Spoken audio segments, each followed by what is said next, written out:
ঠিক করার দরকার আছে না নাই? এই জন্য আল্লাহ নবী বুঝিয়েছেন বিচার হবে খুব দ্রুত, কিন্তু খাতা খতিয়ান ঠিক করার জন্য বান্দাকে দাঁড়িয়ে থাকতে হবে 50,000 বছর। ভাইয়ের আমার, জায়গাটা খুব এসি সিস্টেম হবে নাকি? এয়ার কন্ডিশন হবে? শীততাপ নিয়ন্ত্রিত হবে না। ওই সূর্যটা মাথার উপর থাকবে। কত মাইল? 1 মাইল উপরে থাকবে সূর্যটা। তাও কয়টা সূর্য? 12টা। চিন্তা করেন অবস্থাটা কি হবে একটা ঠেলায়। এইটা তো আসলে সূর্য না, সূর্যর পিছনটা, সূর্যর পিছনটা, তার ঠেলায় ভাই কত এসি যে বিক্রি হয়েছে ঠিক নাই, কি বলেন? এসি কত বিক্রি হয়েছে, কি বলেন ভাই? তাহলে সেই ময়দানে মাহাশরে ভাইয়ের আমার যে বিচার হবে, সে চিন্তা ভাবনা আমাদের থাকার দরকার আছে না নাই? থাকার দরকার আছে। এই জন্য চিন্তাটা মাথায় রাখি। ভাইয়ের আমার, আমি আপনাদের কাছে বলি, ভাইয়ের আমার, জানা কোরআন হাদিসের মাহফিল শোনেন, কোরআন হাদিসের মাহফিল জান্নাতের বাগানে যারা বসে পাবে, আল্লাহ পাক রব্বুল আলামিন তাদের এহ জগৎ এবং পরজগতের জন্য আল্লাহ সুযোগ সুবিধা করে দিবে। জোরে চিল্লায়া বলেন সুবহানাল্লাহ। আল্লাহ বরকতের দুয়ার খুলে দিবে। আমি আপনাদের কাছে বলি বাবা, নবীর ভালোবাসা মহাব্বত যদি দিলে থাকে, আল্লাহ তাদের জন্য বরকতের দুয়ার খুলে দেয়। আমি আপনাদের কাছে বাস্তব একটা কথা শোনাই বাবা, আমার দয়ার নবী যেদিন আসবে দুনিয়ায়, যেই রাত্রিতে শবে সাদেকের সময় আমার দয়ার নবী আসবে দুনিয়ায় বাবা, আল্লাহ ডাক দেয়া বলে, হে জিবরিল, আর বাড়িতে বসে থাকলে হবে না, জিবরিল তুমি চলে যাও দুনিয়ায়। দুনিয়ার জমিনে এমন করে একটা জায়গা, যে জায়গাটা তুমি বানিয়েছিলে, ওই জায়গাতে আমার এক বান্দি বসবাস করে। বান্দির নাম হলো হালিমাতুস সাদিয়া। এই জায়গাটাকে হযরত জিবরাইল আমিন বানিয়েছিলেন। জোরে চিল্লায়া বলেন সুবহানাল্লাহ। হালিমাতুস সাদিয়ার বাড়ি কোন জায়গায়? জোরে বলেন, জায়গাটার নাম কি? তায়েফ নগর না? তায়েফ না? মনে রাখেন না কেন? মা হালিমাতুস সাদিয়ার বাড়ি কোথায়? তায়েফে। ভাই পাখাটা ওদিক যাচ্ছে কেন? এদিক গা ঘেমে যাচ্ছে, এদিকে একটু ঘুরিয়ে দেন, একটু ঘুরিয়ে দিন। এগুলো মনে রাখবেন। মা হালিমাতুস সাদিয়ার বাড়ি প্রপার তায়েফ থেকে, প্রপার যে তায়েফ শহর, এইখান থেকে হালিমার বাড়ির দূরত্ব হলো 60 কিলোমিটার। 60 কিলোমিটার দূরত্বে মা হালিমাতুস সাদিয়ার বাড়ি প্রপার তায়েফ থেকে। ভাইয়ের আমার, এই তায়েফ শহরটাকে হযরত জিবরাইল আমিন আল্লাহর হুকুমে বানিয়েছিলেন। ভাইয়ের আমার, আল্লাহ পাক রব্বুল আলামিন ডাক দিয়া বলে, জিবরিল, এক মুষ্টি মাটি তুমি হাতের ভিতরে লইয়া কাবা শরীফটাকে তওয়াফ করবা। 7 চক্কর দিলে একটা তওয়াফ হয় বাবা। 7 বার ঘুরবা। এক মুষ্টি মাটি লইয়া জিবরাইল আমিন নিজেই চক্কর দিলেন বাবা। মাটিটা তানার হাতের ভিতরে রয়েছে। আল্লাহ ডাক দিয়া বলে, এবার মাটিটা তুমি ছুঁড়ে দাও। হযরত জিবরাইল এমন করে 7 বার কাবা শরীফটা ঘুরে ঘুরে মাটিটা এমন করে আস্তে ছুঁড়ে দিলেন বাবা। 60 কিলোমিটার দূরত্বে এই মাটিটা পড়ল। তায়েফ নগর তৈরি হয়ে গেল এই মাটির দ্বারা। আল্লাহ ডাক দিয়া বলে, এই তায়েফ নগর কেন বানাইলাম জিবরাইল তুমি জানো না? এই তায়েফ নগরে আমার আখিরি জামানার নবী যখন দুনিয়াতে যাবে, এই তায়েফের মহিলা আমার বান্দি হালিমাতুস সাদিয়া তারে আনিয়া এই তায়েফ নগরে তাকে দুধ পান করাইবে। এই জন্য সে নবী আমার বন্ধু যাবে কোন আমলে তার ঠিক ঠিকানা নাই। আজকে আমি শহরটা বানিয়ে রাখলাম। জোরে চিল্লায়া বলেন সুবহানাল্লাহ।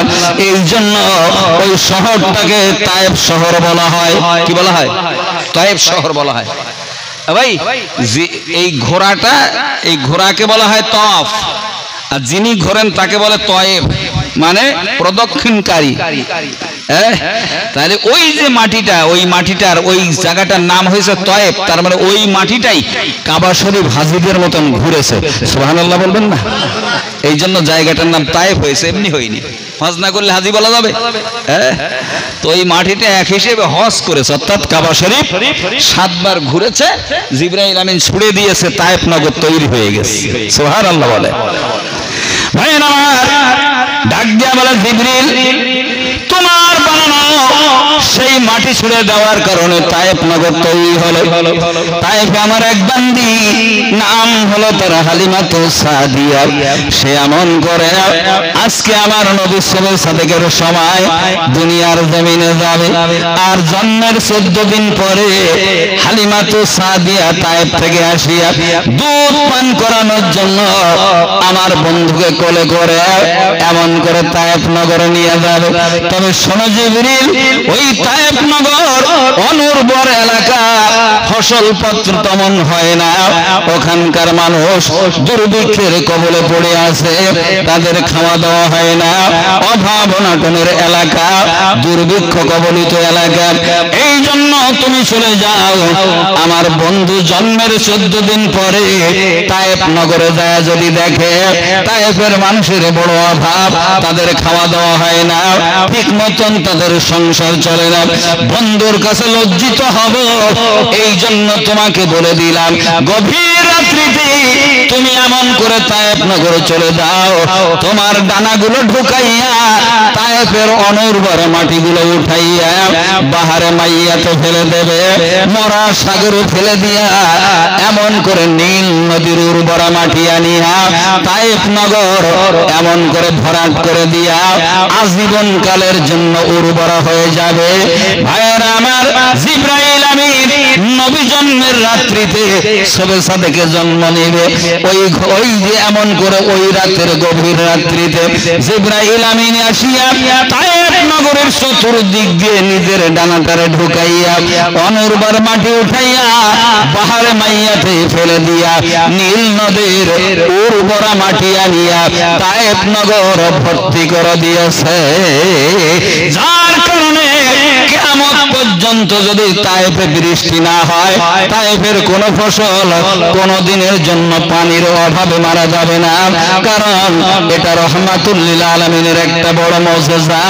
জোরে চিল্লা বলেন সুবহানাল্লাহ, নারায়ে তাকবীর।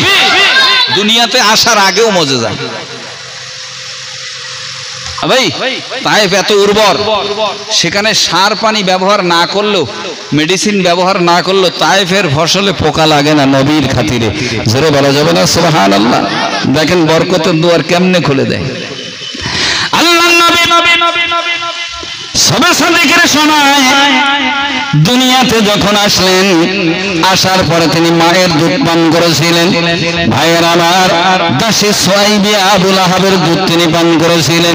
ভাইয়ের আমার, এরপরে হালিমাতুস সাদিয়া আসলো।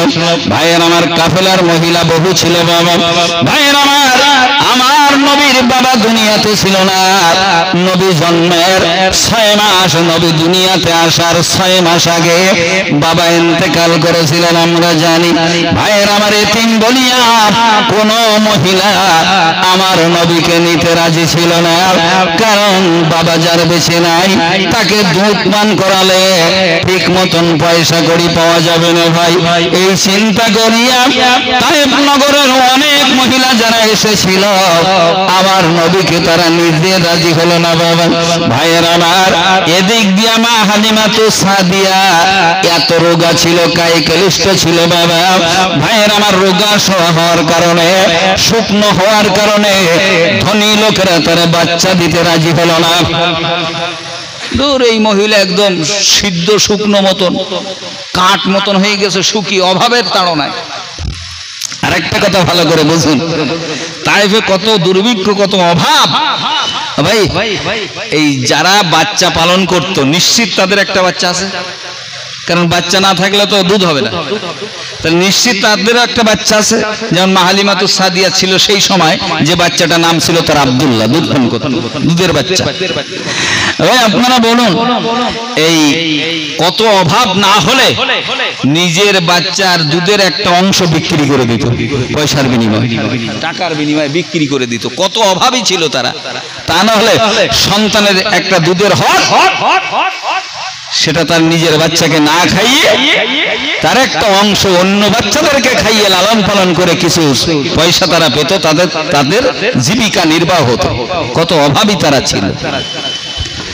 ভাইয়ের আমার, জন্মের 14 দিন পরে হাজার হাজার মহিলারা আসলো বাচ্চা নেওয়ার জন্য। বাবা ভাইয়ের আমার, হালিমা হালকা পাতলা বলে, বাবা রোগা সোগা বলে কেউ বাচ্চা দিতে রাজি হলো না।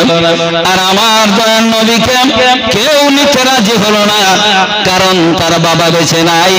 এতিম পালন করে পয়সা ঠিক মতন পাওয়া যাবে না, মোটা অঙ্কের টাকা পাওয়া যাবে না, এই চিন্তায় কেউ তারে নিল না। অবশেষে হালিমা একেবারে রিক্ত হস্ত, তার হাতে কোনো বাচ্চা আসলো না। ভাইয়ের আমার, স্বামীকে ডাক দিয়ে বলে, স্বামী আমারে কেউ বাচ্চা দিতে রাজি হলো না, খালি হাতে ফেরত চলে যাওয়া এটা মান সম্মানের ব্যাপার। এই জন্য এতিম বাচ্চা কেউ নিতে রাজি হলো না, কারণ পয়সা কড়ি তেমন মিলবে না। তবে স্বামী যদি পারমিশন দেন তাহলে অন্তত এতিম বাচ্চাটাকে আমি নিয়ে যাই। ভাইয়ের আমার, স্বামী অনুমতি দিলেন, পারমিশন দিলেন। বাবা সঙ্গে সঙ্গে হালিমাতুস সাদিয়া আসিয়া দয়ার নবী, বরকতের নবী, মায়ার নবীকে যেই মাত্র বুকের সঙ্গে জড়িয়ে ধরেছে, আল্লাহর কসম করে বলি, যে স্তনের ভিতরে কোনো দুধ ছিল না, নবীর বাবরকতে মা হালিমার স্তন দুধে ভরে গেছে। জোরে চিল্লা বলেন সুবহানাল্লাহ, নারে তাকবীর। দুধে ভরপুর হয়ে গেছে। আমার বলার উদ্দেশ্য, যে জানা নবীর মহব্বত, কোরআনের ভালোবাসা, আল্লাহর মহব্বত, যারা এই মাহফিলের আয়োজন করে, ভাইয়ের আমার, শ্রম দিয়ে, অর্থ দিয়ে, এমন করে কথা দিয়ে যারা সাহায্য সহযোগিতার হাত বাড়ায়, আল্লাহ পাক রব্বুল আলামিন অবশ্যই নবীর খাতিরে আল্লাহ তাদের বরকতের দুয়ার খুলে দিবে। বলবেন হুজুর, বহু যুগ যুগ ধরে এমন মাহফিল হয়, আল্লাহ কেমনে বরকতের দরজা খুলে দিবে? বাবা আমি আপনাদের কাছে বলি, বাবা বরকতের দুয়ার খুলে দেওয়ার অর্থ কিন্তু লক্ষ লক্ষ টাকার মালিক আপনি হবেন, কোটিপতি হবেন, বিশাল কারখানার মালিক হবেন। এই বরকতের অর্থ এটা ধরলে হবে না। আমি আপনাদের কাছে বলি, বাবা আল্লাহ আপনাকে ইহ জগৎ এবং পরজগতে ভালাই দান করবে।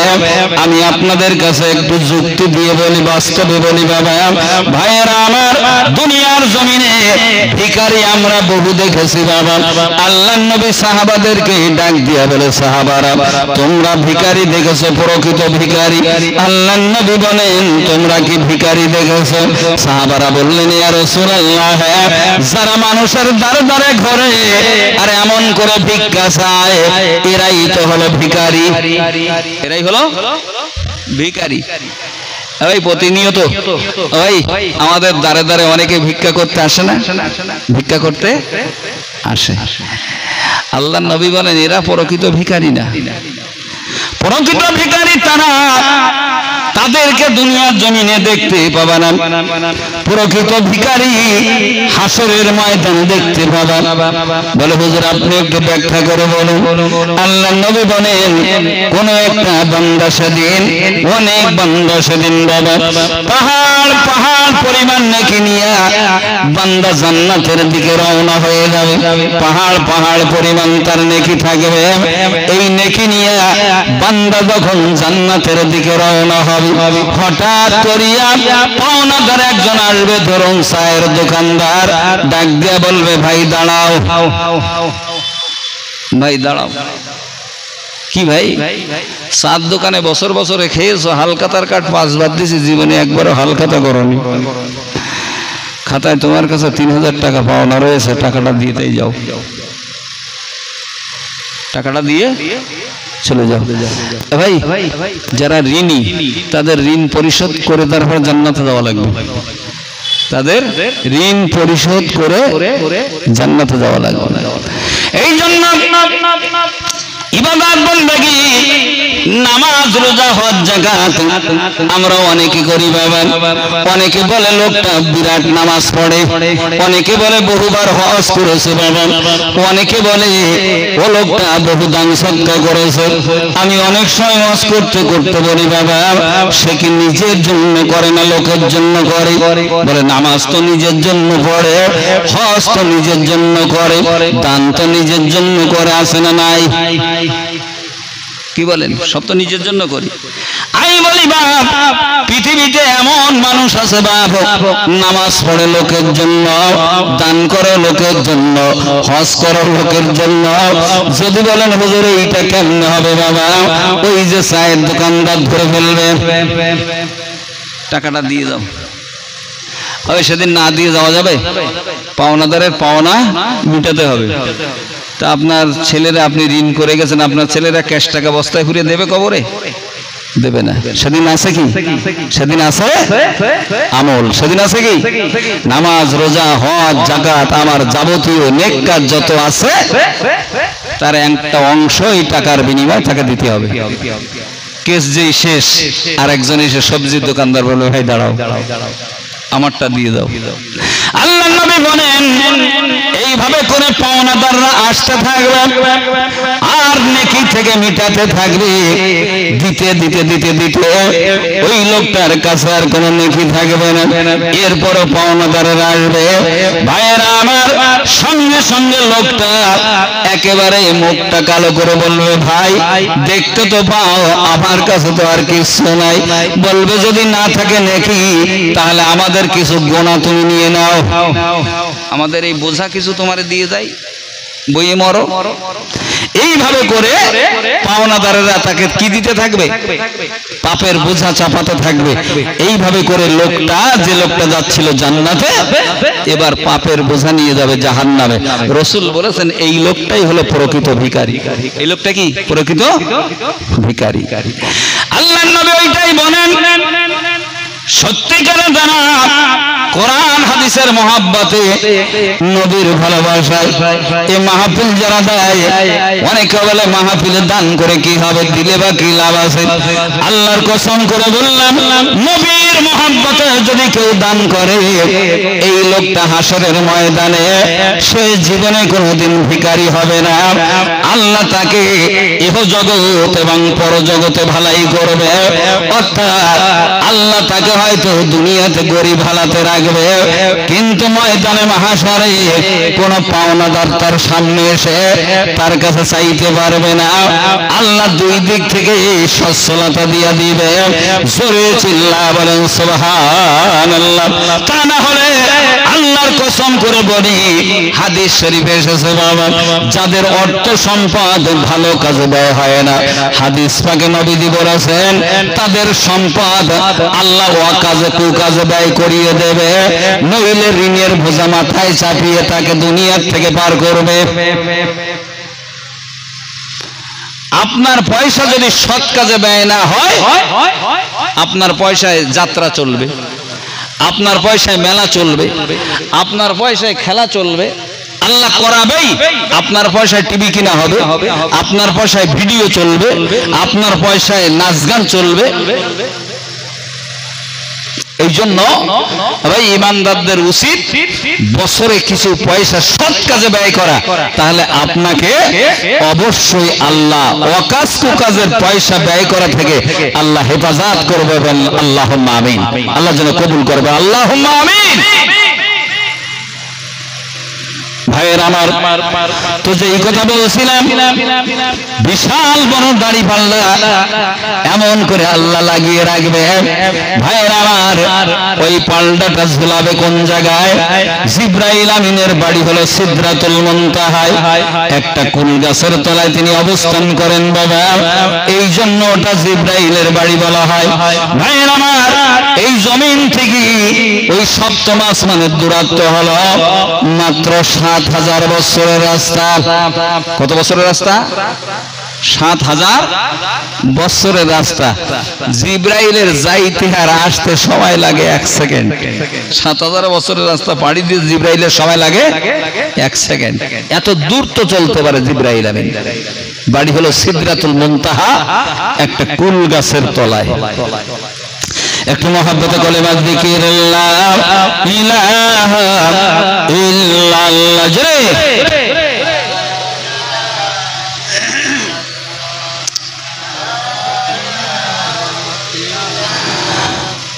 মুহাম্মাদুর রাসূলুল্লাহ। আইরে খোকা আইরে তোরা ব্ল্যাক বোর্ডের কাছে, আইরে খোকা আইরে তোরা ব্ল্যাক বোর্ডের কাছে আলিফ বা তা সা লেখার সুন্দর উপায় আছে। উপর থেকে নিচের দিকে সোজা দিলাম টান, কত সুন্দর আলিফ হলো দেখ রে ভাগ্যবান। আর ডান দিক হতে বাঁ দিকে তেরে খাটে নে যা, নিচে একটা নুক্তা দিলে হয়ে যাবে বা।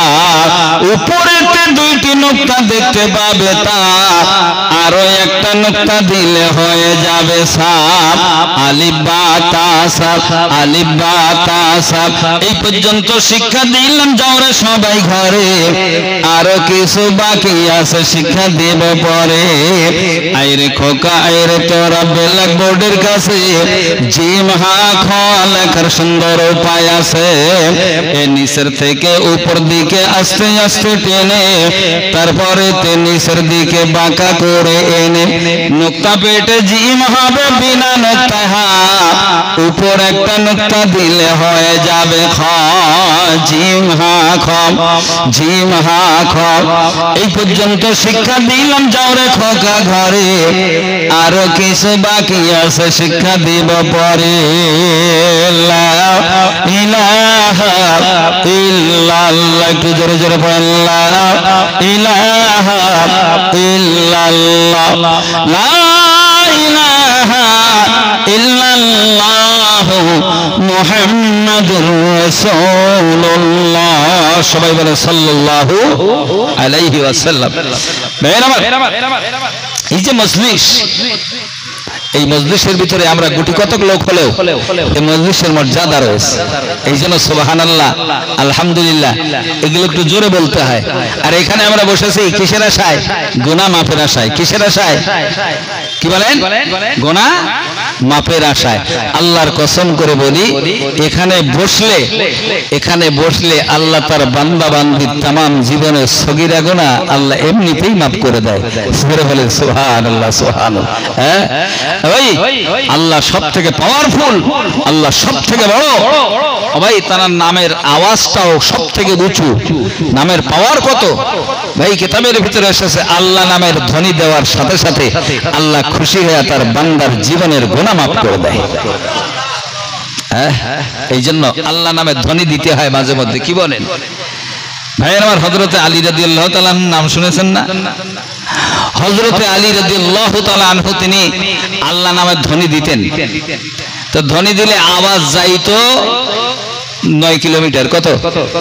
9 কিলোমিটার, মানে 6 মাইল। একা শুধু আল্লাহু আকবার বলতেন 9 কিলোমিটার আওয়াজ যেত। আমরা যেগুলো লোক আছি ভাই, ইচ্ছা করলে আমরা 1 কিলোমিটার দিতে পারবো না। কি বলেন? 1 কিলোমিটার দিতে পারবো না বাপ। হযরত আলী যদি দেয় 9 কিলোমিটার, তো আমরা সবাই মিলে, এতগুলো লোক মিলে অন্তত 1 কিলোমিটার দেই। যদিও না যায় নিয়তটা করেন, না গেলেও আল্লাহ পূর্ণ নেকি দেবে, একটুও কম দিবে না ভাই। কারণ আল্লাহ হলেন ধনী। ইন্নাল্লাহা গানিয়্যুন ওয়া আনতুমুল ফুকারা।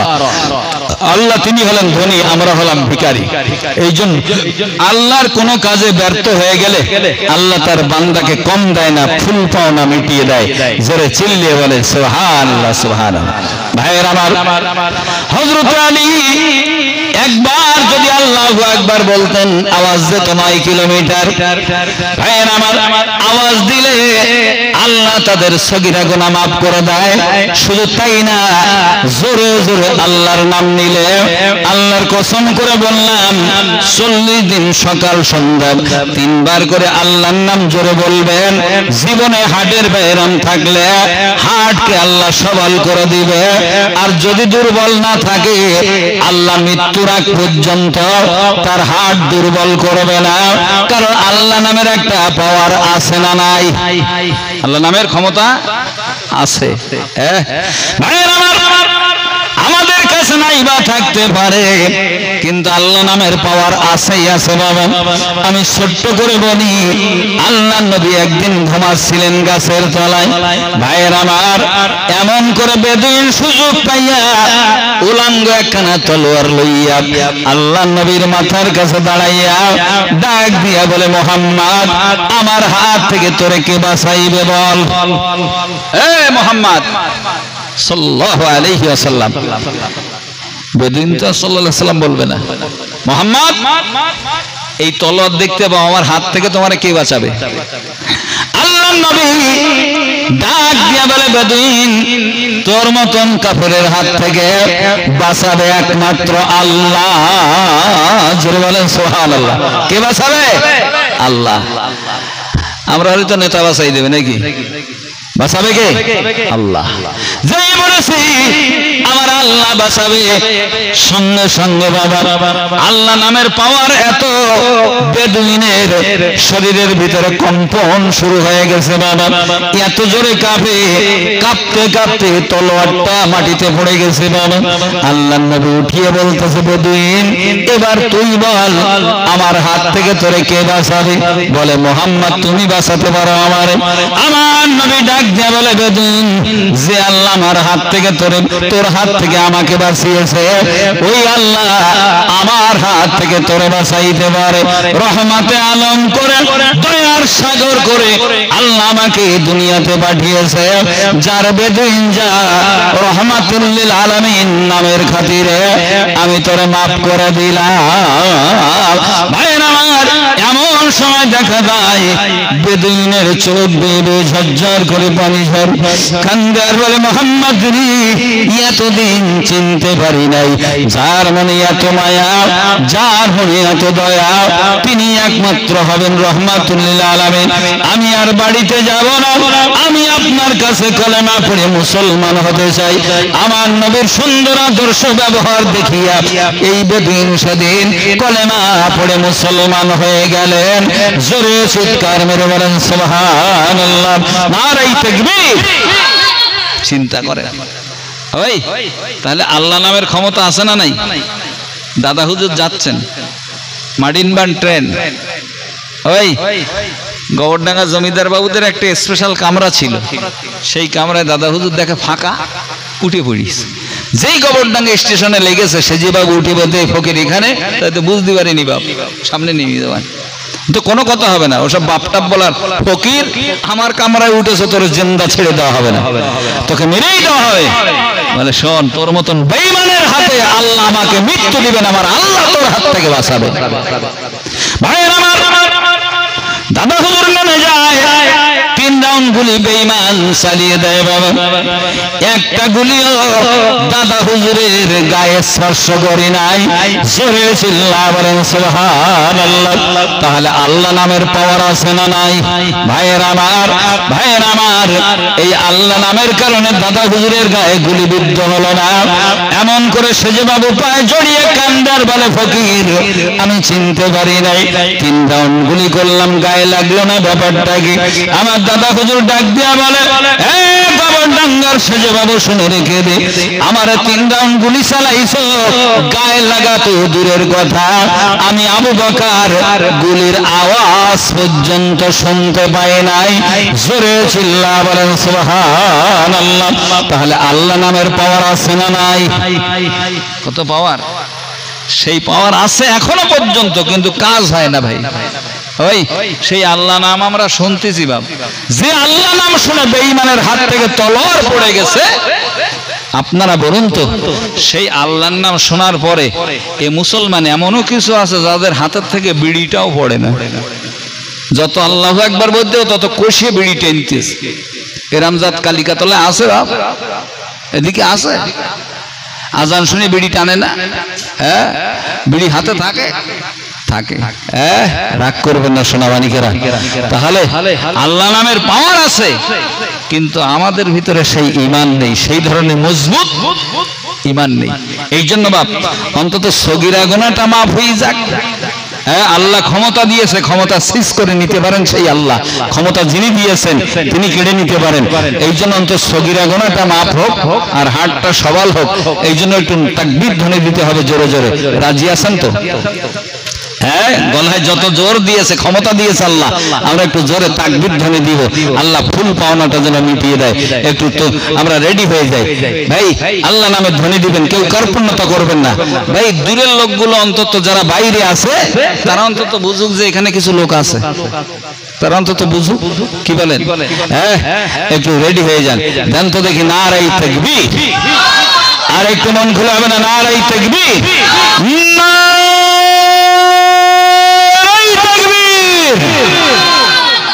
দেখেছেন আওয়াজ?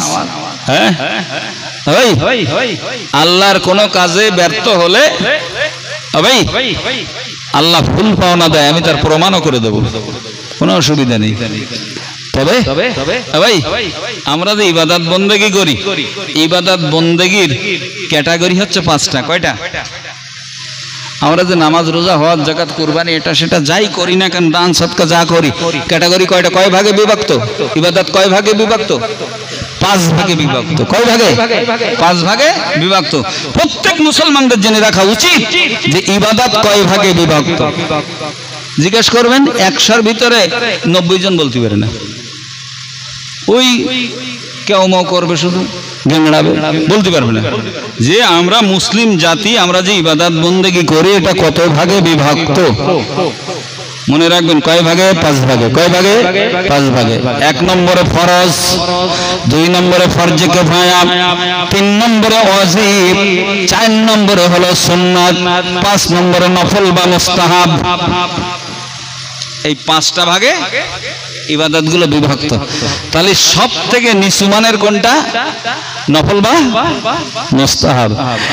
কিন্তু ভাই নফল মুস্তাহাব